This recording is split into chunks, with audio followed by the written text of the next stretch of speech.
या बातमीपत्राचे प्रायोजक आहेत A1 collection and cloth centre, Begumpeth, Solapur.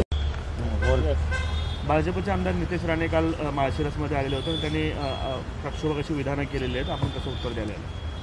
काल माळशिरसमध्ये जातीवादी भाजपचा आमदार नितेश राणे यांनी जातीय तेढ निर्माण करण्याचे वक्तव्य केलेलं आहे। नितेश राणेचं म्हणणं असं होतं की एकाच्या घरावरती बुडलेजर फिरवा, मी बघून घेतो, पोलिसांच्या समोर मी चिथावणी देतोय, आमचं कुणी वाकडं करू शकत नाही, अशा पद्धतीने वक्तव्य करून जातीय तेढ निर्माण करण्याचं काम केलेलं आहे।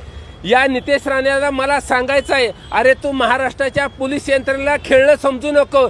हीच पोलीस यंत्रणा, हीच महाराष्ट्रातले पोलीस तुझ्या घरात घुसले होते ना, त्यावेळेस तुझी फाटली होती, तुला पळायचं काही नव्हतं, तुला आणि तुझ्या बापाला जेवत्या ताट्यावर धक्के मारून ह्याच महाराष्ट्रातल्या पोलिसांनी उचललं होतं, हे विसरून जाऊ नको। नितेश राणे, एवढी मस्ती आणि माल सत्तेचा बरा नाही। ही भाजपची सत्ता गेल्यानंतर ह्याच पोलीस यंत्रणेच्या माध्यमातून तुझी मस्ती जिरवल्याशिवाय आम्ही देखील स्वस्थ बसणार नाही।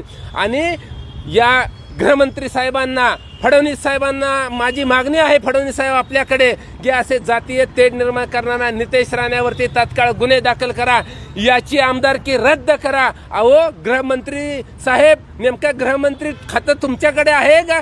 सांभाळायला नितेश राणेकडे दिलेलं आहे, याची देखील जरा जनतेला सांगा। कारण नितेश राणे म्हणतोय बाप आमचा सागर बंगल्यावरती बसलाय, आमचा बॉस सागर बंगल्यावरती बसलाय। अरे नितेश राणे, नेमका तुझा बाप कोण आहे, तुझा बॉस कोण आहे, एकदा जनतेला सांग। जर फडणवीस साहेब तुम्ही जर त्याचे बाप असाल तर या प्रकरणामध्ये जातीय तेढ निर्माण करून दंगल घडवण्याच्या प्रकरणामध्ये भाजप देखील जबाबदार आहे। ताज्या बातम्या पाहण्यासाठी प्राईम महाराष्ट्र न्यूज चॅनलला सबस्क्राईब करा।